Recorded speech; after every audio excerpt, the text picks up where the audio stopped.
our party will give a position after that. But I'm glad at least people are listening to Kenyans, which is a good thing.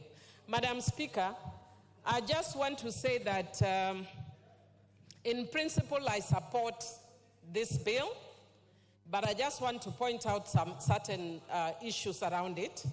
And Madam Speaker, even as I'm speaking, I would want to urge Honorable Kaluma to listen to me, because he normally purports to know things about children's issues, even if he's my uncle, but I am an expert in this area more than him.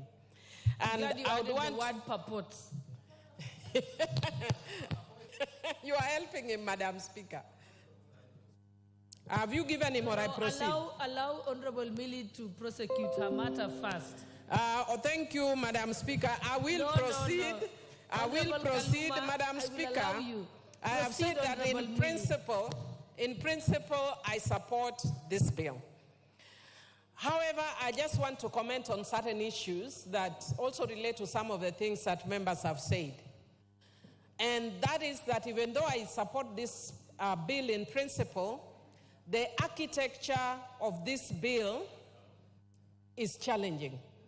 The reason why I want to say the architecture of this bill is challenging, Madam Speaker, number one, is the government normally has a policy on how you legislate on certain issues. And in the children's sector in the last parliament, I brought a child justice bill, and I was encouraged to collapse the child justice bill into the Children Act, because in the past we had almost 66 pieces of legislation relating to children. The government formed a task force that was headed by retired Chief Justice F. Yogor that agreed that we come up with one law on children so that we don't give lawyers a difficult task. When I was representing children, when I was the director of the Cradle, it meant if I wanted to deal with adoption, I had to look for the Adoption Act. If I wanted to deal with the issues of orphans, I would look at the Orphans and Vulnerable Children's Act. If I wanted to look at, there were over 66 pieces of legislation. That doesn't mean that what is provided in this law is wrong. It is actually excellent. But the architecture is not good. Should we kill the bill because of this? Perhaps not.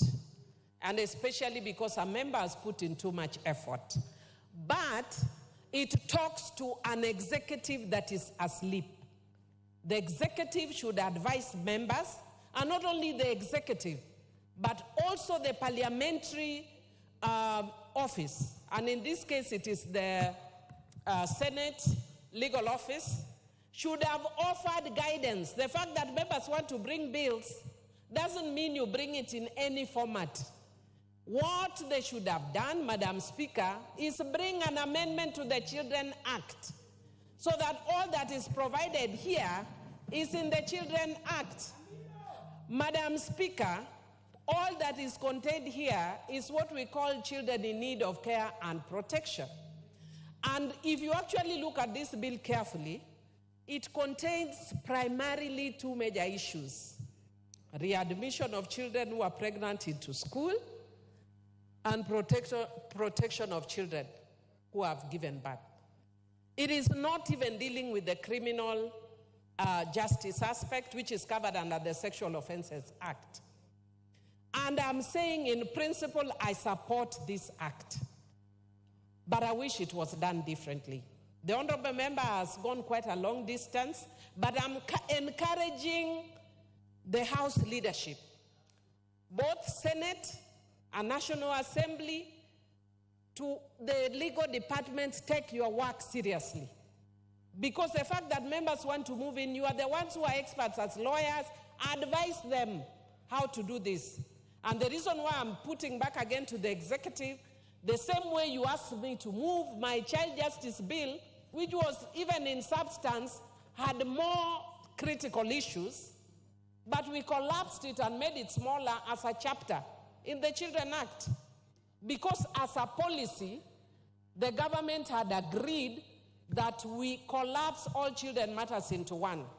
It appears that there is no longer any policy relating to children, because if you look at our budget, for instance, right now, You see, we are putting a lot of money into institutionalizing children, yet the government policy has been against institutionalization. What are we doing? We are building centers to institutionalize children. It means we have no clue what our policy as a government is in relation to institutionalization of children. That is also appearing here. And I want to encourage the president that as soon as he's done with the challenges relating to the finance bill and his deputy, can he then work on the issue of ensuring that there is a clear policy that emanates from the executive to legislation. I've said this in this house, and it might be taken lightly, but in reality that speaks to a government that is dysfunctional. The right hand does not know what the left hand does. Even when it is private members' bill, it must follow the policy of the government of the day. And that is why for me, for instance, even though I wanted my child justice bill, the government policy of Uhuru at that time was towards one bill. I let mine die. So that is a reality we have to deal with. Other than that, Madam Speaker, I want to encourage the members. You know, when I'm listening sometimes to what I hear the members saying, I feel very sad when I hear members saying that, you know, in our culture, girls are getting married at 17. And my brother from Kibra, I think he has already left. But I have to invite him to the Parliamentary Caucus on Children and Parliamentarians for Global Action, which are human rights organization for parliamentarians globally. I chair both networks in Kenya. And as a country, we have progressed over the years. We have actually ratified the Convention on the Rights of the Child. We have raised standards on protecting our children, that we cannot talk because of men's libido that we lower the age for our children. Madam Speaker, in fact, nowadays it's the opposite. People are amused that I'm sharing that on this finance bill. There is a young man who has written to me when people are writing and telling me, Madam Speaker, stop, make sure the finance bill does not pass. Make sure the finance bill does not pass. A young man instead is writing to me that I am young but I have inches, Madam Speaker. So it is actually the reverse. It's the young men who are now very keen on looking. And I think the Honorable Member for Kericho, Honorable Kemei, I hope you're taking notes. This is a very important issue on the architecture, and I think it's something that can be discussed at the committee level. I'm glad that Honorable Millie has raised it. She knows we have come a long way with the Children's Act together. So I think do liaise with her. She has a lot of information and knowledge on this particular point. The Honorable Member for Homa Bay Town. I thank you, Honorable Speaker. I'm going to come to you. Honorable Speaker. Honorable Member. Thank you. Honorable Speaker, it is in very rare occasions that we agree with the Honorable Millie Odhiambo, who is my niece. But Honorable Speaker, today I agree with Honorable Millie Odhiambo, except where she says I purport to know a lot about children's matters. Honorable Speaker, I had intervened because unknown to Honorable Millie, I was taught by the Honorable Speaker law. The one area of law you specialized in at the University of Nairobi and you taught me was the subject of children and the law. And Honorable Millie does not know that inspired by the depth of your teaching, I went ahead and did my master's, specializing on, among others, the law relating to protection of the children. And that is what I would disaccount from Honorable Millie. The idea that she was besmirching not just my knowledge, but also the expertise of the best expert on matters children, who happens to be our speaker now. But we forgive her because she has spoken the language I desire to speak. Honorable Speaker, I had a meeting with our First Lady a short while back. And it was a meeting which went for over 3 hours. I was touched by the passion of the First Lady on matters children. And Honorable Speaker, what I want to confirm to the House is that we have a First Lady who is looking at how we can deal with matters of children and adequately protect them. For the first time, it may have passed the notice of honorable members here, but there is a budget line under what we call Children's of the Nation, which is a new program of the national government to be implemented by the First Lady. And the Children of the Nation program, Honorable Speaker, remember our First Lady was previously focused on women, Joiwo and others. The First Lady is henceforth going to be very focused on matters concerning children. And I was confirming to the House that when you looked at our budget lines very clearly, you saw an item called Children of the Nation program under the office of the First Lady. And that I'm saying this, Honorable Speaker, to confirm that matters concerning children are matters which concern the leadership of our nation, and more so our current mother of the nation. Honorable Speaker, you would also remember the speech of His Excellency the President at Safari Park during the launch of the G7 to G16 caucus.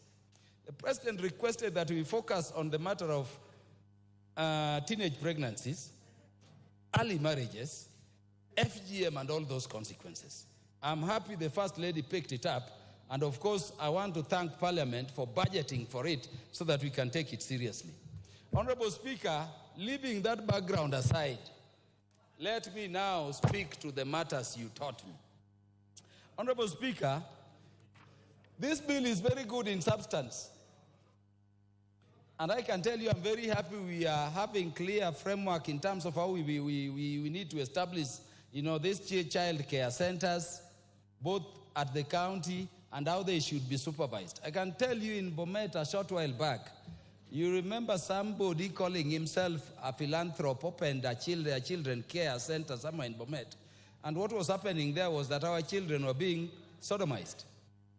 Our children were being affected. And this is happening in so many institutions around.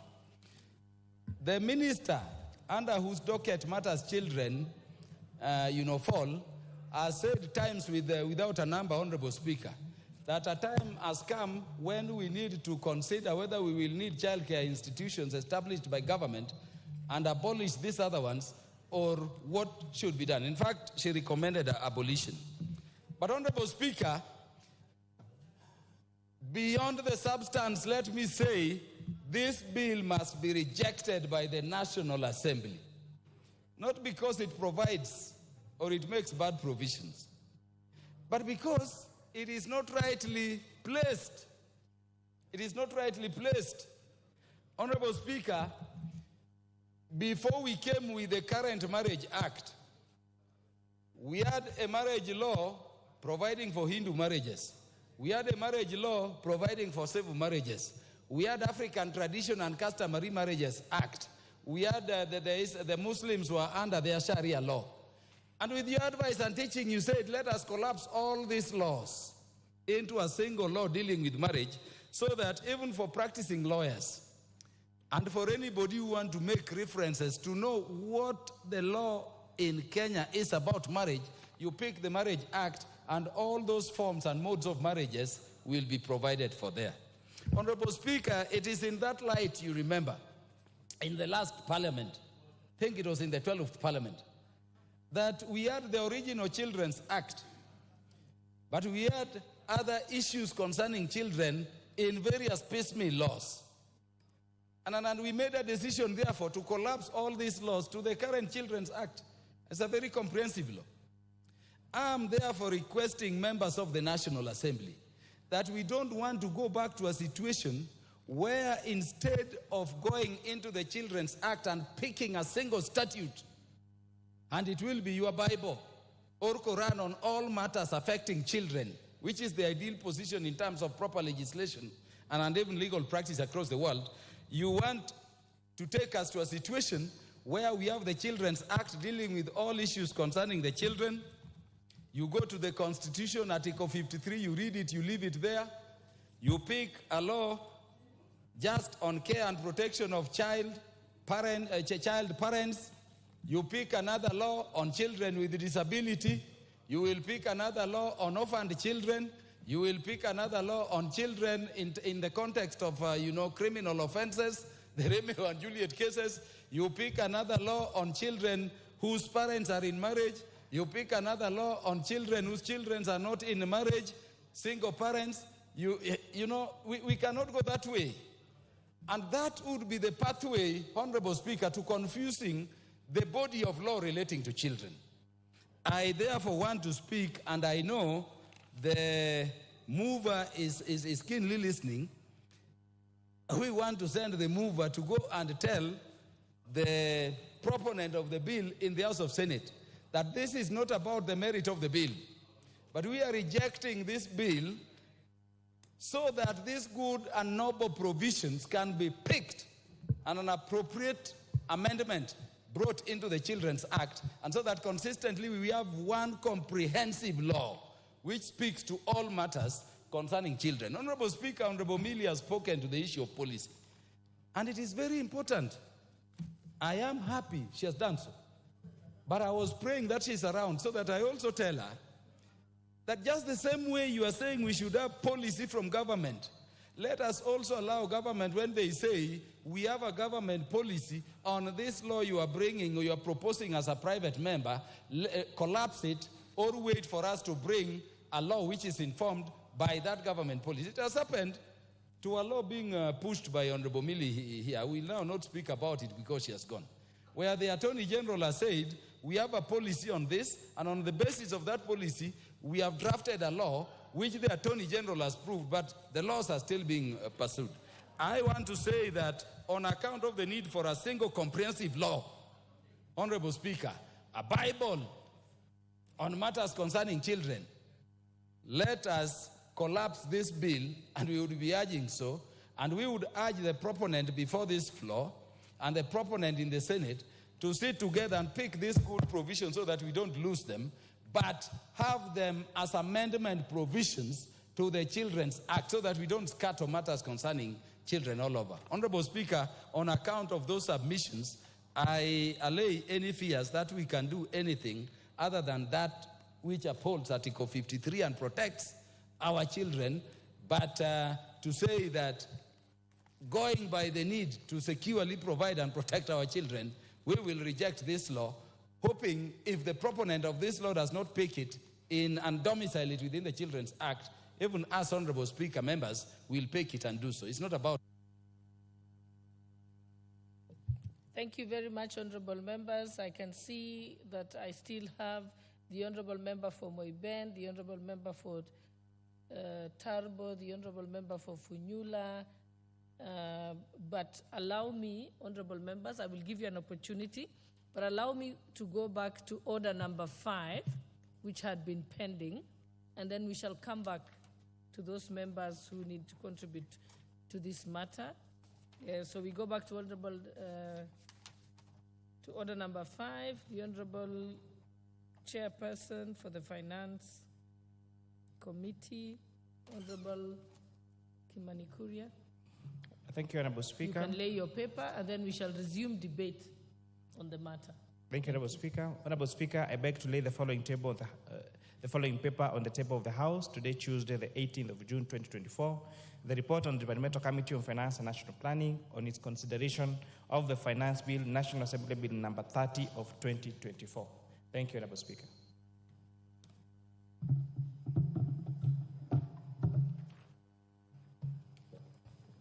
Thank you. I think, Honorable Members, we can now resume debate. The Honorable Member for Funyula, we shall resume debate, and then we shall proceed to the Honorable Member for Tarbo, then the Honorable Member for Moiben.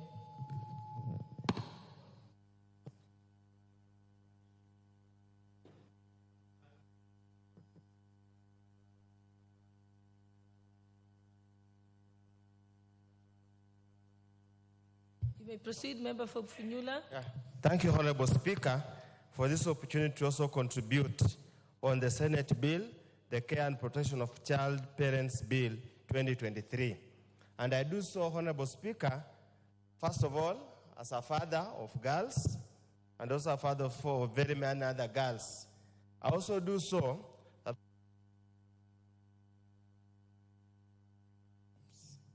Honorable Speaker, I also do so that when I got an opportunity to be elected a member of Parliament for Funyula in 2017, we have had to encounter this kind of scenario and to have had to be very ingenious on how to deal with this matter. Honorable Speaker, perusing through this bill, Honorable Speaker, brings out some very salient issues that are becoming very common and is permeating our modern society. And it's a matter that I'm afraid this particular bill only perpetuates the problem, does not even seem to try to solve the root cause of the problem. Honorable Speaker, for us to have the kind of scenario we have, to even contemplate having a bill of this nature, is an admission that parenting in this country has failed. We are trying to legalize a matter that is purely a moral matter, a parenting matter, a religious matter. It confirms our fears that the entire ecosystem that takes care of the children has collapsed. The church has failed, the parents have failed, the community has failed, the entire kinship system of the family has failed. So therefore, we are trying to solve a problem using legislation, a problem that can also be solved elsewhere. Second, Honorable Speaker, this bill is good, it has got very good intention. But unfortunately, Honorable Speaker, going through this very short of useful content, seems to be basically a cut and paste of matters that can be dealt administratively and the matters of policy. Honorable Speaker, I also want to join my colleagues T.J. Kajwang that reading through this bill is pure and straightforward a money bill. And the Constitution of Kenya is very clear how we generate a money bill. And as we have clearly said, we'll have an opportunity at the right time, the substantive Speaker or the Budget and Appropriation Committee to give us guidance on that matter. Thirdly, Honorable Speaker, this bill purports to take away the functions that are already domiciled in various acts of Parliament, that are already available in various administrative offices. Issues of children are adequately and elaborately contained in the Children's Act. Issues how to deal with the children who want to go to school are clearly contained in the Basic Education Act. One wonders why. Issues to do with the crimes and all those kind of things. Some already dealt with in the Sexual Offences Act. Some already dealt with the Penal Act. I do not know what intention are we going to create. Are we going to create another problem that does not even exist? Honorable Speaker, I am a Catholic, and our Catholic faith and way is very clear. Where I come from, we have ways how to deal with the criminals, child indiscipline, and truants. This is a matter. The honorable ladies who are here, the fathers who are here, to allow the state to cringe in your area is an admission of a failed society. It's a matter we can deal with at society level. Honorable Speaker, a danger looms in this bill. This bill purports to give the county government powers to supervise the national government. Basic education is mandated in the national government. Asking the CEC in charge of, I don't know, to administer the bill, CEC in charge of whichever education at the county level to superimpose and instruct county director of education, we're already walking into the murky areas. And that's why I want to join my colleague Millie, that yes, we empathize with the efforts expended by the sponsor of this bill in the Senate. But honestly, here in this case, Honorable Speaker, our legal team our drafting team have laid down the sponsor, have laid down Senate, have laid down Parliament, and have laid down the people of Kenya. Members of Parliament, whether a senator or a member of Parliament, are not experts in legislative drafting. And that's why the office is populated with adequate number of technical people who ought to advise that the way the bill is drafted, it's impossible to implement. Honorable Speaker, this bill is impossible to implement. Honorable Speaker, there is a policy now to abolish children's homes. There is a policy to minimize custodial arrangements. Yet, care center, the way it's defined, is another name of a children's home. And this country has got a very bad history of children's home. Abuse, trafficking, sexual violence, sexual abuse. And I thought, Honorable Speaker, you would have to deal with that matter in that way. Looking at this bill, they contemplate the child will go back to school after winning the baby.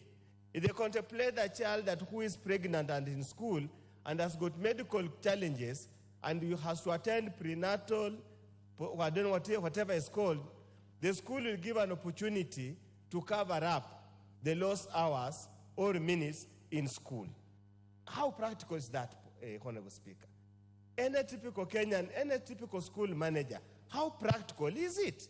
Would a teacher stop teaching because one of the pregnant girl in class has gone to prenatal, whatever you call it, clinic? Will you force the teacher to provide remedial classes for this child who returns after the others have gone home? Again, that's against the policy of the government. How can we really even consider that kind of a matter? Honorable Speaker, we look, there's a clause here, I think clause 6.2. The prevention programs established under Section 1 shall involve the parents and the guardians of the children in the governance of institutions of basic education. The governance of basic education institutions, Honorable Speaker, is clearly established in the Basic Education Act. The bill does not anywhere purport, even the schedule or anywhere, to amend the Basic Education Act to include parents of pregnant children in the board of management of the school. Legislation in vain. Impossible to approve. Honorable Speaker, I just want to tell the Kenyan people, these child care centers they're talking about, when you go to clause 21 of the bill, 2, a county government may, for the purpose of subsection 1, establish care centers